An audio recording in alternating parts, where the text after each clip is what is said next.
I've learned in my time living here over 30 years that you just can't say, okay, we're totally done, never again, until probably by the time we get to just before Memorial Day. I'll go with like May 20th or so. Okay. Somewhere in there. We should not have anything more, although it could happen. Now, okay. This year probably will. April flurries bring May worries. I don't know if many people remember 2013, but we had almost 17 inches of snow in April that year. Double what we have I this do year. not remember that, but that's because you block bad things out of your mind. Selectively forgotten that, yeah. The record, I don't remember this one either. 1886, we had 17.4, the snowiest. Here's another tidbit, okay? We almost always hit our first 70 in April. Okay. We barely hit 60 on the 13th, and that lasted about 90 minutes. Yeah. 62 that day. The average first date of 70 is the 17th of April, and every April since 2013, we have cracked 70 this month. I can guarantee you that will not happen this year. Oh. In fact, are you ready? There's a chance for some nighttime snow showers as we go into the weekend. Okay, so back it up. Next week. So 7 out of the last 10. 7 of the last 11. 7 of the last 11 winters. Aprils. Have extended into April. Correct. Like we've had wintry Aprils 7 out of the last 11. Correct. Okay. The difference between some of those, Amy, and this one is at least in those, there were a couple of 70-degree days. Sure. Here and there. This year, we haven't barely sniffed 60. And other than that, it's been awful. Well, I mean, when you can't hit 50 in April, that's pathetic. Yeah. Tom, I invested all my retirement into baby pools. And so I really need that warm weather to come around. Otherwise, I'm gonna really be in a bad place. So real bad. we're not. So we have to get rid of the April showers bring May flowers. I got one. Okay. Yeah. April flurries bring May worries. April flurries bring May worries. Yep. Yeah, I can what believe we're that. You like changing that it to. one? I like that. Yeah. Let the elementary schools know we're going to change it up a bit. Yeah, all you calendar makers out there, don't worry. Two Tall Toms got you covered. Hey, by the April way, snow is a weather woe that needs to go. There you go. I like that. How far do you got, Dr. Seuss?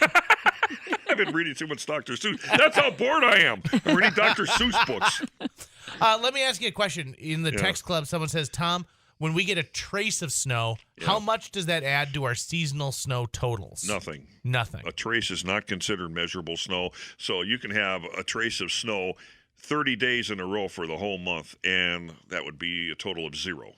So are we gonna go from 0 to 60? I mean, are we gonna all of a sudden get warm weather? You know, it won't be a lead up. It'll just kind of be like a hammer. You would think so. And there are some indications, although I'm not buying into this because the models have tried to show us some signals for warm weather. But as we go beyond next week, maybe the late part of next week, weekend after, there are some signs of a little bit of a warm-up. But the general trend looks like for at least the first half of May, though, we're going to continue with the same pattern, which features below average temp and numerous opportunities for not really heavy precip, but just light nuisance type precip. I mean, I do know. we think this is the last of the actual, S word, the snow? Are we going to transition after this weekend to rain, or is there still the potential that we may get some flurries? There's in a the month potential. of Mother's Day? Remember, we always talk about the first Fargo Marathon. It was snowing. That's true. I have learned in my time living here over 30 years that you just can't say, okay, we're totally done, never again, until probably by the time we get to just before Memorial Day. I'll go with like May 20th or so. Okay. Somewhere in there. We should not have anything more, although it could happen. Now, okay. This year probably will. Let me ask you this. So this amount of precipitation that we're getting, we've had some heavy snows. The last couple of them have been real heavy, that packy, moisture-rich snow. Right. Is that going to help with our, our totals that we need for rain and moisture going into this year? I know we were light at the end of last year. Right. Well, this has put a real dent into the moisture deficit that we had, okay? So we're looking at least okay right here. The western part of the state, maybe not so much, but there is some good news about all this, and that is the fact that the melt has been very manageable. It's been slow. It has not been an extremely rapid melt. At the onset, you'll recall we had that little spike in temperatures recently. that really started to melt off quickly. But since it has cooled off and overnight lows have been around 32 or below and the daytime highs have been much below average, haven't seen much of a problem, except in some areas. Overland flooding certainly is a problem and may continue to be for a while, but the main stem of the red is looking good. A lot of the tributaries are looking okay, so that's the good news if there is any to be had out of this whole thing. Okay, and what do we think of by Mother's Day? Do you think we'll have open lakes, or I mean, it's too close to call? Do you remember, was it about a month ago or a little bit more, I was saying there could be some snow on the ground in May. Yeah, Doug Lear was on this morning for the morning crew, and he said around Kindred, he said in some of the shelter belts, there are drifts that are still measured in feet deep still. And, unless there's something changes, they're still going to be around in early May. Tom, I have got a drift in front of my house that is still, I would say it's probably about chest high on me at this point, and it's because that's where I piled all my snow from my porch all winter. Yeah. Right. But there's still chunks of snow out there. Yeah, I was noticing that as I was driving around this morning, just looking for those piles of snow, and it's pretty significant still, actually. I went out of my yard this weekend and took the snowblower and blew the snow that was piled up from where I shoveled it to the driveway onto the side of the driveway. I blew that onto the pavement and away where the sun shines, and now that has helped melt it all away. Oh, It looked kind of strange. What's Tom blowing us in the yard for? I'm trying to get rid of this snow. Well, Just to get some new snow. Right. But it's not going to be This will not anything stick. large and measurable. No. They'll just be snowflakes in the air. As you brought up the word trace, I think that's about all we're going to get out of this would be a trace. And you know what? That's not even a guarantee. It's just that the weather pattern looks at such that if we do get something during the nighttime on the weekend, it could be in the form of snowflakes. And that could happen even on Monday. I think a lot of people are really wondering because grad party season's right around the corner, and we know that the garage is the number one place that grad parties are held. And people are like, am I going to need to snow blow out the driveway before people start coming up to have well wishes to those 2023 graduates? I don't know. I hope not.